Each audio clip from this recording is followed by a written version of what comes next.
हाय दोस्तों, नमस्कार। I am Vinay, market analyst channel में दोस्तों आपका हार्दिक स्वागत है। और आज हम बात करेंगे फंडामेंटल के बारे में। किसी भी कंपनी का फंडामेंटल किस तरीके से देखते हैं दोस्तों, हम उस पर बात करेंगे। एकदम शुरुआती का वीडियो है, सबसे पहला वीडियो जिसपे हम एकदम बेसिक से आपको बताना स्टार्ट करेंगे। और 15 से 20 या 25 वीडियो में आपको किसी भी कंपनी का फंडामेंटल पढ़ना पढ़ना फंडामेंटल देखना आप बहुत अच्छी तरीके से सीख जाएंगे। किसी भी कंपनी को एनालिसिस करना कि कंपनी अच्छी है या बुरी है। दोस्तों हम सबसे पहले आज बात करेंगे फंडामेंटल में। First topic market cap. Market market cap. दूसरा दोस्तों है कि इंटरप्राइज वैल्यू। इंटरप्राइजिंग वैल्यू जो होती है किसी भी कंपनी की, उस पर हम बात करेंगे। दोस्तों मार्केट कैप का एक आसान सा फार्मूला है निकालने का। और आप देखेंगे बहुत सारी साइट्स है जिसपे मार्केट कैप फंडामेंटल के बारे में, उसकी भी किसी भी कंपनी को आप खोलेंगे तो उसमें आप सब कुछ मिल जाएगा। डेप्ट कर्ज क्या है, कितना है, सब कुछ, पी रेशियो। लेकिन ये दोस्तों कैसे देखा जाता है, किस तरीके से समझा जाता है, इसको हम आपको एकदम डीप में बताएंगे। दोस्तों मार्केट कैप क्या होता है? जैसे दोस्तों एक कंपनी है, ये कंपनी हुई दोस्तों। कंपनी अगर जैसे है, अगर एक कंपनी को आपको पूरा खरीदना हो, जैसे एक कंपनी है दोस्तों ये, अगर इस कंपनी को आप पूर्णतः खरीदना चाहते हैं, पूरी पूरी, अगर उसका मालिक अगर बेचना चाहता है तो, या नहीं बेच, आप भी जहां भी खरीदना चाहते हैं, तो दोस्तों जितना मार्केट कैप होगा आप उतना पैसा देके उस कंपनी को पूरा खरीद सकते हैं। साथ ही साथ कंपनी में जो कुछ भी है, कर्ज है, क्या है, उसके पास फंड कितना है, क्या है, तो साथ साथ आप दोस्तों मार्केट कैप जितना प्राइस होगा उतना आप देके उस कंपनी को पूरा खरीद सकते हैं।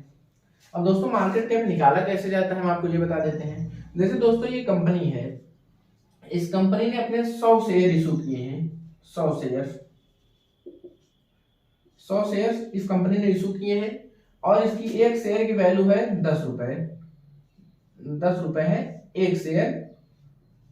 1 शेयर इक्वल टू 10 रुपए। 10 रुपए एक कंपनी, मतलब इसके शेयर की वैल्यू है। तो दोस्तों मार्केट कैप निकालने का सीधा सा फार्मूला है number of shares. Number of shares into current price of share. Current price of share. दोस्तों नंबर ऑफ शेयर कितना है? नंबर ऑफ शेयर 100 है। इसको यहां पे रखेंगे 100 इंटू करंट प्राइस है दोस्तों। करंट प्राइस ये है 10 रुपए। तो दोस्तों इन दोनों को मल्टीप्लाई करने के बाद आएगा 1000। दोस्तों जो 1000 आया, जो यही है मार्केट, इसकी कैप, इस कंपनी की मार्केट कैप यही। 1000 रुपए देके आप इस कंपनी को एकदम आसानी से खरीद सकते हैं। दोस्तों मार्केट कैप में बहुत विशेष कुछ नहीं है, सिर्फ इतना सा था जो हमने आपको एकदम शॉर्ट में और अच्छे से बता दिया। मार्केट कैप निकालने का फार्मूला ये है। और मार्केट कैप वैसे ज्यादा निकालना पड़ेगा नहीं, क्योंकि कंपनी के मार्केट कैप नीचे डायरेक्ट लिखे होते हैं, कंपनी के कितने मार्केट कैप है। तो दोस्तों किसी भी कंपनी को अगर आपको पूरा खरीदना हो तो जितनी मार्केट कैप उसकी वैल्यू है, आपको उतना पैसा पे करना पड़ेगा। दोस्तों मार्केट कैप तो जस्ट बगल ही होता है इंटरप्राइजिंग वैल्यू। इंटरप्राइजिंग वैल्यू क्या होती है?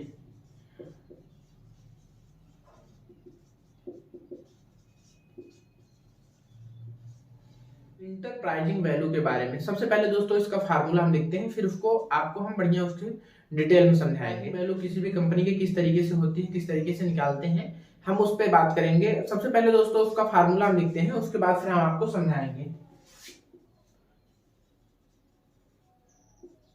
Market cap minus cash plus. दोस्तों ये मार्केट कैप इंटरप्राइजिंग वैल्यू का ये फार्मूला है, जिससे सबसे पहले दोस्तों मार्केट कैप तभी हमने निकाला था। मार्केट कैप किसी भी कंपनी का किस तरीके से निकालते हैं हमने आपको बैक में ही बताया अभी। और माइनस कैश प्लस डेप्ट। ये दोस्तों कैश क्या होता है और ये डेप्ट क्या होता है, हम इस पे आपको बताते हैं। जैसे दोस्तों ये बहुत बड़ी कंपनी है कोई, इसकी मार्केट कैप अगर 1000 रुपए है, और कंपनी जैसे कोई भी कंपनी होगी तो जाहिर सी बात है कुछ कर्ज भी कंपनी ने लिया होगा, या कहीं कहीं ऐसा केस होता है कंपनी कर्ज नहीं लिया होता, उसके पास कुछ कैश में भी पड़े होते हैं पेमेंट के, हाँ आगे चल के 1-2 महीने एडवांस में रखा रहता है। और कैश क्या होता है दोस्तों? अगर जैसे किसी भी कंपनी में कुछ ना कुछ फंड तो रहेगा ही, जैसे वर्कर्स को देने के लिए और कुछ रॉ मटेरियल्स के लिए, इन सब चीजों के लिए कंपनी फंड भी अपने पास रखती है। और कुछ कंपनियां ऐसी भी होती है जो फंड नहीं रखती, वो कर्ज में ही ज्यादातर होती है, उसके पास कैश होता ही नहीं है। तो दोस्तों आप ये कैश जो है, आप जैसे भी जिस कंपनी के पास जितना भी कैश रहता है, किसी किसी कंपनी को मान लीजिए, हम आपको एग्जांपल के तौर पर बताते हैं, मार्केट कैप इसकी 1000 है और कंपनी के पास कैश 200 रुपए है और डेब्ट है 50 रुपए। दोस्तों ज्यादा भी हो सकता है, कोई जरूरी नहीं है। तो इसमें दोस्तों हम क्या करते हैं, जैसे इसका जो सीधा सीधा फार्मूला है इसको ऐसे प्लस लगा देते हैं, यहाँ माइनस, यहाँ 1000। तो दोस्तों इसमें से इसको माइनस करते हैं, 800 प्लस 50 इक्वल टू 850। दोस्तों ये 850 रुपए आ गया। इंटरप्राइजिंग वैल्यू कंपनी की 850 रुपए है। तो दोस्तों इंटरप्राइजिंग वैल्यू से हम ये पता कर सकते हैं, जैसे एक कंपनी खरीदने के लिए अगर हम 1000 रुपए पे कर रहे हैं उसको, तो दोस्तों ओरिजिनलिटी में तो ये है उस कंपनी को हम खरीदने के लिए आपको पे जरूर 1000 रुपए कर रहे हैं, पर ओरिजिनल में आप उसको 850 रुपए दे रहे हैं, क्योंकि कंपनी ने 200 रुपए कैश भी आपको साथ ही साथ मिल गया है। 200 रुपए साथ ही साथ आपको कैश मिला और 50 रुपए का कर्ज भी मिला। दोस्तों कर्ज कम है तो मान लीजिए अगर इसमें से माइनस करेंगे तब भी 150 ही रुपए आपको, 150 रुपए आपको ऐसे भी प्रॉफिट हुआ। 1000 में से अगर 150 माइनस करेंगे तो 850 रुपए। दोस्तों ओरिजिनल में आपने उस कंपनी को लेने के लिए सिर्फ 850 ही रुपए पे किया है। दोस्तों यही है इंटरप्राइजिंग वैल्यू। दोस्तों अगर जिस कंपनी की इंटरप्राइजिंग वैल्यू कम होती है, आप उससे ये समझ सकते हैं कंपनी के पास कैश के रूप में नगद जो पैसा है वो अधिक है। तो इससे वो कंपनी, आप ये सोच सकते हो वो कंपनी अच्छी होगी। कहीं ना कहीं अगर किसी के पास कैश, एडवांस में कैश अगर पड़ा है, तो जाहिर सी बात है वो कंपनी को बढ़ाने के लिए यूज करेंगे, तो कंपनी कहीं ना कहीं थोड़ी बहुत अच्छी तो जरूर होगी। उसके बारे में और डिटेल में जानने के लिए दोस्तों और जो वीडियोज आएंगे उसको आप देखेंगे, तो एक कंपनी को पूर्णतः समझने में आपको आसानी होगी कि कंपनी आगे कैसे चलेगी, किस तरीके से उसका फ्यूचर प्लान क्या है, इन सब चीजों के बारे में आपको बढ़िया डिटेल में पता चलेगा। एक चीज दोस्तों और होता है, हम आपको बताते हैं, ये होती है इंटरप्राइजिंग वैल्यू और मार्केट कैप के अलावा वैल्यूएशन जैसे वैल्यू करते हैं, तो उसमें एक होता है स्टैंड लोन और एक होता है कंसोलिडेटेड।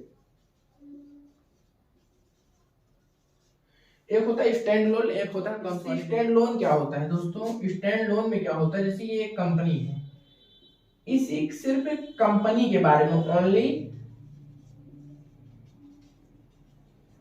स्टैंड लोन डाटा अगर आप देखेंगे किसी भी कंपनी का, तो सिर्फ उस कंपनी के बारे में, जैसे आपने टाटा मान लीजिए, टाटा में आपको इन्वेस्ट करना है, टाटा कंपनी में, सिर्फ टाटा मोटर। तो दोस्तों इसमें अगर स्टैंड लोन डाटा आप देखेंगे तो इसमें सिर्फ टाटा मोटर्स के ही बारे में पता चलेगा, इसमें और कुछ नहीं देगा। टाटा मोटर का कर्ज कितना है, टाटा मोटर के पास नगद कितना है, टाटा मोटर के वर्कर क्या है, कैसे है, ये सब जो भी डिटेल होगी स्टैंड लोन में आपको सिर्फ टाटा कंपनी के बारे में पता चलेगा। दोस्तों कंसोलिडेटेड जो होता है ये बहुत इंपॉर्टेंट होता है, इसको हमें ज्यादातर केस में हमेशा यही देखना चाहिए। इसमें क्या होता है, इसमें टाटा कंपनी, जो टाटा कंपनी है इसके बारे में वो तो अलग है, और साथ ही साथ कंपनी ने कहां कहां इन्वेस्ट किया है, इन्वेस्ट प्लस कंपनी, दोनों, इस कंपनी ने कहां कहां इन्वेस्ट किया है, इस कंपनी ने कैश को कहां कहां एफडी करके रखा है, इसने जैसे प्रॉपर्टी में कितना रखा है, एफडी कितना किया है, और भी पैसों को किस किस तरीके से खर्च करके रखा है, कहां कहां इन्वेस्ट किया है। इसने जैसे टाटा मोटर ने अपने पैसे टाटा कंसल्टेंट्स में, टीसीएस में खर्च किया है, टाटा इलाक्सी में लगाया है कुछ पैसों को। तो दोस्तों कंसोलिडेटेड में आप देखेंगे तो आपको कंपनी के साथ साथ कंपनी की इन्वेस्टमेंट का भी टोटल पता चल जाएगा।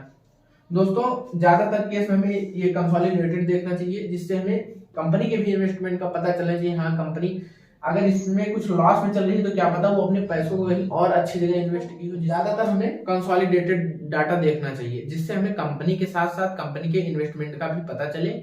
इससे क्या होगा, हमें इन्वेस्ट करने में हमें पता रहेगा कि हाँ हमारी कंपनी, जिस कंपनी में हम इन्वेस्ट करें वो कंपनी और कहाँ कहाँ इन्वेस्ट की है, किस तरीके से वो और पैसे कमा रही है। धन्यवाद दोस्तों, अब मिलेंगे हम आपको नेक्स्ट वीडियो में, जिसमें हम आपको और कुछ बताएंगे नया जो हो फंडामेंटल में आपकी मदद करेगा। धन्यवाद दोस्तों अगर ये वीडियो आपको अच्छा लगा हो तो प्लीज इस चैनल को सब्सक्राइब कीजिए और वीडियो को लाइक कीजिए और एक प्यारा सा कमेंट कर दीजिएगा।